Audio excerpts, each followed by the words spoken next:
অসমৰ মুখ্যমন্ত্ৰীয়ে আজি কেইটামান অতি আপত্তিজনক মন্তব্য কৰিছে আৰু তেখেত মুখ্যমন্ত্ৰীৰ নিচিনা এটা সন্মানীয় পদত থাকি ইমান সাম্প্ৰদায়িক আৰু ঘৃণাসূচক আৰু অৰুচিকৰ এনেধৰণৰ কথা বতৰা কোৱাটো অতি দুৰ্ভাগ্যজনক।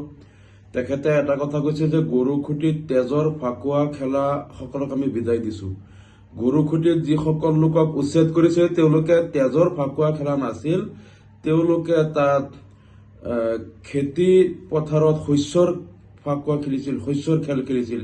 তেওঁলোকে হাজাৰ হাজাৰ টন তাত ধান মৰাপাট উৎপাদন কৰি অসমৰ কৃষি সামগ্ৰী কৃষি অৰ্থনীতিক তেওঁলোকে অৰিহণা জনাইছিল আৰু তেওঁলোকক উচ্ছেদ কৰি অসমত সেই কৃষি অৰ্থনীতিৰ পৰা অসমক বঞ্চিত কৰা হ'ল। তাত লাখ লাখ টন শস্যৰ পৰা অসম বঞ্চিত হ'ল। গতিকে এইটো মুখ্যমন্ত্ৰীয়ে এটা মিছা কথা কৈছে। এই মানুহখিনি তেজৰ ফাকুৱা খেলা মানুহ নহয়। আৰু এটা কথা তেওঁ কৈছে ধুবুৰী, নাওবৈচা, ধিং আদিৰ পৰা অসমীয়া লোক পলাই আহিল। সম্পূৰ্ণ মিছা কথা। মই ধিং সমষ্টিৰ বিধায়ক। ধিং সমষ্টিৰ পৰা কোনো হিন্দু লোক পলাই যোৱা নাই। হয়তো ধিং সমষ্টিৰ বিৰিঙাবাৰী তাত কিছু হিন্দু লোক প্ৰায় 50-60 বছৰ আগত আছিল, তেওঁলোকৰ এতিয়াও অলপ মাটি বাৰী তাত আছে। তাত নদীৰ গৰাখহনীয়াৰ কাৰণে যেতিয়া নদীয়ে সেই মাটিখিনি উঠাই লৈ গ'ল আৰু সেই ঘৰবিলাক ভাঙি লৈ গ'ল, সেই লোকসকল এতিয়া ধিং আঠগাঁও চাপৰি, ধিং টাউন, ভকতগাঁও আদিত আহি আশ্ৰয় লৈছে। কিছু সংখ্যক লোক যিসকল নদীৰ গৰাখহনীয়াই তেওঁলোকৰ মাটি ভিত্তিক সহায় লৈ গ'ল। কোনো পলাই অহা নাই, কোনো মিয়াই অত্যাচাৰ কৰা নাই। এই মিছা কথাবিলাকে, মিছা কথাৰ জৰিয়তে মুখ্যমন্ত্ৰীয়ে অসমত যিটো সংঘাত লগাব বিচাৰিছে, আমি মুখ্যমন্ত্ৰীক গৰিহণা দিছো। আৰু তেওঁ অসমীয়া বিহাৰীৰ সংঘাত, তেওঁ কৈছে যে সংঘাতত যিসকলে তাত সক্ৰিয় হৈছে তেওঁলোক মিয়া আৰু অসমীয়াৰ সংঘাততো সক্ৰিয়। মানে এই যে কাৰ্বি আংলঙত কাৰ্বিসকলক কাৰ্বি গো বেক ধ্বনি দিয়া যিসকল বহিৰাগত হিন্দীভাষী লোকে তাত কাৰ্বি আংলঙত জনগাঁথনি পৰিৱৰ্তন কৰিছে, মুখ্যমন্ত্ৰীয়ে কি কৈছে, আমি তেওঁলোকক উচ্ছেদ কৰিব নোৱাৰিম, কাৰণ তেওঁলোকক এনেকে হঠাৎ উচ্ছেদ কৰাটো ঠিক নহয়। তাৰমানে মুখ্যমন্ত্ৰীৰ কথা হ'ল তেওঁলোক যিহেতু হিন্দু আৰু তেওঁলোকক উচ্ছেদ কৰিলেই মানে নাগপুৰৰ পৰা আৰু তাৰ পৰা দিল্লীৰ পৰা মুখ্যমন্ত্ৰীলৈ কঠোৰ সকিয়নি আহি যাব। তেওঁলোকৰ হিন্দুত্ববাদী দেশৰ হিন্দু নাগৰিক, তেওঁলোকে যদি কাৰ্বিসকল অসমৰ খিলঞ্জীয়া হ'ব পাৰে, কাৰ্বি ডিমাচা বড়োসকলৰ ঠাইত যদি তাৰ বহিৰাগত হিন্দী বলয়ৰ পৰা কোনো হিন্দু লোক আহি ইয়াত যদি তেওঁলোকে ইয়াত বেদখল কৰে বা খিলঞ্জীয়াসকলৰ ভূমিত বসবাস কৰে, মুখ্যমন্ত্ৰীৰ দম নাই উচ্ছেদ কৰিবলৈ। কাৰণ তেতিয়া RSS আৰু বজৰংগ দলে মুখ্যমন্ত্ৰীক তীব্ৰ প্ৰশ্নবান যি কৰিব, সেই প্ৰশ্নৰ উত্তৰ তেওঁ দিব নোৱাৰিব। কেৱল মুছলমানসকল বৈধ ঠাইত বৈধভাৱে থাকিলেও তেওঁলোকক উচ্ছেদ কৰিবলৈ মুখ্যমন্ত্ৰী পাৰে, কিন্তু সেই বহিৰাগত হিন্দুসকলক নোৱাৰে।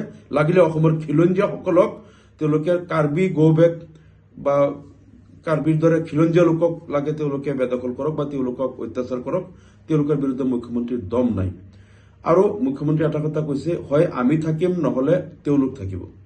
মুখ্যমন্ত্ৰীয়ে অসমৰ এটা জনগোষ্ঠীক লগত এনেকুৱা চেলেঞ্জ কৰিছে শত্ৰু হিচাপে। এতিয়া আমি অনুৰোধ কৰিম যে আপুনি থাকিব নালাগে, আপোনালোক বিজেপি দয়া কৰি আঁতৰি যাওক। আমি অসমত হিন্দু মুছলমান চিৰকাল আমি ইয়াত একেলগে আছো, একেলগে থাকিম। গতিকে আপোনাৰ যদি সহ্য নহয় আপুনি পদত্যাগ কৰক আৰু গুচি যাওক। কিন্তু অসমৰ শান্তি সম্প্ৰীতিটো সদায় থাকিব, ধৰ্মীয় ঐক্যটো থাকিব। আৰু মুখ্যমন্ত্ৰীয়ে কৈছে যে মুখ্যমন্ত্ৰী হিচাপে তেখেতে কৌশলী শব্দ ব্যৱহাৰ কৰা নাই। তেখেতে কৌশলী শব্দ ব্যৱহাৰ কৰা নাই, কিছুমান মিথ্যা আৰু অতিৰঞ্জিত কাল্পনিক শব্দ ব্যৱহাৰ কৰিছে। এইবিলাক নকৰিবলৈ আমি তেখেতক অনুৰোধ জনাম। আৰু এটা কথা তেখেতে কৈছে যে শংকৰ আজানৰ এইখন দেশ নহয়, শংকৰ মাধৱৰ দেশ। এইখন শংকৰ মাধৱৰো দেশ, আজান ফকীৰৰো দেশ। মুখ্যমন্ত্ৰী মহোদয়ৰ যদি সহ্য নহয় আজান ফকীৰৰ যিটো সন্মান বা আজান পীৰৰ যিটো শ্ৰদ্ধা, সকলো মানুহৰ অন্তৰত যিটো স্থান, মুখ্যমন্ত্ৰী যদি সহ্য নহয় তেখেতে লাগিলে অলপ ঠাণ্ডা পানী খাওক, খাই নিজকে ঠাণ্ডা কৰক।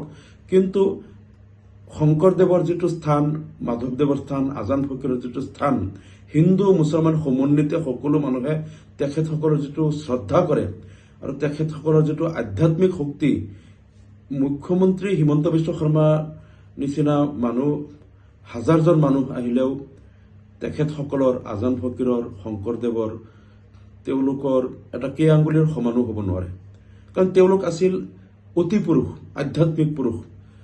আজি সকলোৱে জানে অসম ইতিহাসত আছে যে আজান ফকীৰৰ যেতিয়া চকু ৰূপাইদা জৰাৰ কথা মতে চকু কাঢ়া হৈছিল, সেই চকু যেতিয়া দিখৌ নদীত পেলাইছিল, নদীৰ পানী কেনেকৈ উজাই ববলৈ লৈছিল, ৰাজধানীত আহি কেনেকৈ পানীৰ প্লাৱনৰ সৃষ্টি কৰিছিল, তাৰপিছত ৰজাই ক্ষমা খুজি সৰাগুৰি চাপৰিত তেখেতক সংস্থাপন কৰিছিল, সেই কথাবিলাক ইতিহাসত আছে।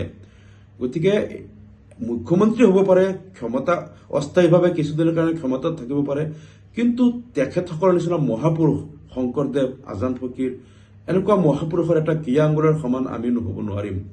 গতিকে ইয়াত অশান্তিত ভুগি কাৰোবাৰ শ্ৰদ্ধা দেখি, কাৰোবাৰ প্ৰতি মানুহৰ অন্তৰত শ্ৰদ্ধা দেখি জ্বলি পৰি লাভ নাই। আমি ভাবোঁ যে মুখ্যমন্ত্ৰীয়ে ইয়াত ঠাণ্ডা পানী খাই বহি থকাই ভাল, কাৰণ শংকৰদেৱ আৰু আজান ফকীৰৰ যিটো ষ্টেটাছ, এইটো তেখেতে এইবিলাক বুজি নাপাব। আৰু এটা কথা কৈছে যে তেখেতে অসমীয়া জাতিটোক ভিতৰৰ পৰা দুৰ্বল কৰি থকা হৈছে।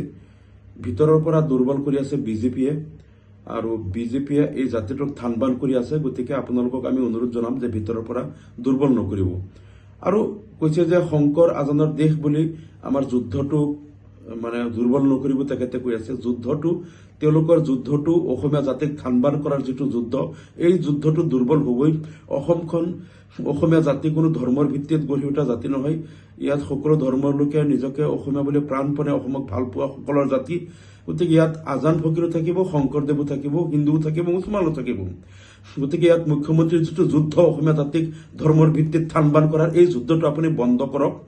আৰু আপুনি যিটো কথা কৈছে যে এটা অসমীয়া জাতিৰ খুব সংকটৰ সময়ত আপোনালোকে চৰকাৰত আহিছে, মানে আমি কথাটো এনেকৈ কম, অসমীয়া জাতিটোক আপোনালোকে চৰকাৰ এটা সংকটৰ সময়ত অসমীয়া জাতিটোক সংকটৰ গৰাহলৈ ঠেলি দিছে।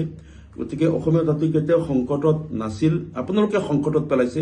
এতিয়া জাতিটোক আপোনালোকে ধৰ্মৰ ভিত্তিত ভাগ ভাগ কৰি অসমীয়া জাতিটোক থানবান কৰিব লৈছে। গতিকে আপোনালোকে দয়া কৰি আঁতৰি যাওক, অসমীয়া জাতিটোক আগুৱাই যাব দিয়ক।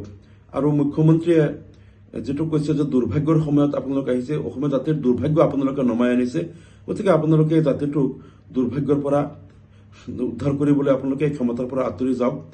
আৰু আপুনি কৈছে উবেৰত বহি ফ্লাইঅভাৰৰ তলত যিসকলে পাচলি বিক্ৰী কৰে তেওঁলোকক মানে নাম সুধিবলৈ তেওঁলোক যদি কোনোবা মুছলমানে যদি উবেৰ চলায়, গাড়ী চলায়, ৰিক্সা চলায় বা ফ্লাইঅভাৰৰ তলত যদি পাচলি বিক্ৰী কৰে, কোনো অসমীয়াৰ একো ক্ষতি হোৱা নাই। ইয়াত অসমীয়া মুছলমান সকলো মানুহেই নিজৰ নিজৰ ব্যৱসায় কৰিব আৰু অসমত তেওঁলোকে জীৱন ধাৰণ কৰিব। আপোনাৰ সহ্য নহ'ব পাৰে, অসমীয়া জাতিয়ে ধৰ্মৰ ভিত্তিত কাকো বেয়া নাপায়, সকলোকে সহ্য কৰে। গতিকে আপুনি এইবিলাক কথা কৈ অসমীয়া জাতিটোক আপুনি উচতনি দিব লাগে, উচতনি দিব নালাগে। অসমীয়া সকলক শান্তিৰে জীয়াই থাকিব দিয়ক, অশান্তি সৃষ্টি আপোনালোকে নকৰিব, আমাৰ এইটো অনুৰোধ। আৰু কৈছে যে জাতি মাটি ভেটি নাথাকিলে মুখ্যমন্ত্ৰীৰ পদত বহি কি লাভ। ঠিক আছে, জাতি মাটি ভেটি নাথাকিলে মুখ্যমন্ত্ৰী আসনত বহি লাভ নাই। আপোনাৰ আগতেও বহু মুখ্যমন্ত্ৰী অসমত গৈছিল, তেওঁলোকে জাতি মাটি ভেটিটো ঠিক ৰাখি গৈছিল কাৰণেই আপুনি আজি মুখ্যমন্ত্ৰী আসনত বহিব পাৰিছে। গতিকে আপুনি মুখ্যমন্ত্ৰী আসনত বহি যেনেকৈ জাতি মাটি ভেটিক ধ্বংস কৰিব বিচাৰিছে, আপুনি দয়া কৰি এই আসনৰ পৰা গুচি যাওক। আপোনাৰ আগৰ সকলো মুখ্যমন্ত্ৰীয়ে জাতি মাটি ভেটি ঠিক ৰাখিছিল, ভৱিষ্যতে ৰাখিব, কেৱল আপুনিহে আহি এইটো ধ্বংস কৰিব বিচাৰিছে। গতিকে আপোনাক অনুৰোধ জনাম, আপুনি পদৰ পৰা আঁতৰি যাওক আৰু জাতি মাটি ভেটিটো ৰক্ষা কৰক। আৰু অসম সচিবালয়ত কোনো অচিনাকি মানুহ নাই বুলি আপুনি কৈছে। অচিনাকি মানুহ কিয় থাকিব? তাত চাকৰি দিয়া সকলো মানুহেই তাত চিনাকি মানুহ অফিচৰ। গতিকে চিনাকি মানুহসকল থকাই ভাল, গতিকে অচিনাকি মানুহ নাথাকাই ভাল। গতিকে আপুনি যিবিলাক উচতনিমূলক যিমান বক্তব্য আজিৰ দিনটোত আপুনি যিমান বক্তব্য দিছে, আপোনাক আচলতে নেশ্যনেল ছিকিউৰিটি এক্টৰ অধীনত মানে ডিটেইন কৰি ৰাখিব লাগে। যদি অসমত নিৰপেক্ষ চৰকাৰ থাকিলেহেঁতেন আৰু প্ৰশাসন যন্ত্ৰ যদি নিৰপেক্ষভাৱে কাম কৰাৰ যদি তেওঁলোকৰ স্বাধীনতা থাকিলেহেঁতেন, আপুনি যিমান কেইটা ইয়াত আপত্তিজনক মিছা কথা, উচতনিমূলক মন্তব্য কৰিছে, অসমীয়া জাতিৰ মাজত ভাংগুন সৃষ্টি কৰি সাম্প্ৰদায়িক সংঘাত সৃষ্টি কৰাৰ কাৰণে যিবিলাক মন্তব্য আজিৰ দিনটোত কৰিছে, আপোনাক কমেও 3 বছৰৰ কাৰণে ডিটেইন কৰি দিলেহেঁতেন। নেশ্যনেল ছিকিউৰিটি এক্টৰ অধীনত আৰু মই সদায় আপোনাৰ এইবিলাক সাম্প্ৰদায়িক ৰাজনীতিৰ প্ৰতিবাদ কৰোঁ সেইকাৰণে আপুনি ক্ষমতাৰ অপব্যৱহাৰ কৰি মোকো ডিটেইন কৰি দিছিল মানে গতিকে মই সদায় আপোনাৰ এই সাম্প্ৰদায়িক ৰাজনীতিৰ আৰু ঘৃণা ৰাজনীতিৰ সদায় মই প্ৰতিবাদ কৰি যাম আৰু আপুনি আজি বাচি গ'ল মুখ্যমন্ত্ৰী পদত থকাৰ কাৰণে নহলে আপোনাক কেতিয়াবাই ডিটেইন কৰি দিলে হয় এনেধৰণৰ কথাবিলাক নকব যিবিলাকে ধৰ্মৰ মানে যি অসমীয়া জাতিৰ মিলাপ্ৰীতি এটা শান্তিৰ অসম শংকৰ আজানৰ মিলনভূমিক এটা জাতিৰ ঠন ধৰি উঠিছে অসমীয়া জাতি এইটো ভাঙিবলৈ থান-বান কৰিবলৈ নিজৰ ক্ষুদ্ৰ স্বাৰ্থৰ কাৰণে কেৱল ক্ষমতাৰ ৰাজনীতি এই জাতিটোক ভাঙি থান-বান কৰিবলৈ আৰু অপচেষ্টা নকৰিব আপোনাক এইটো অনুৰোধ জনাইছো ধন্যবাদ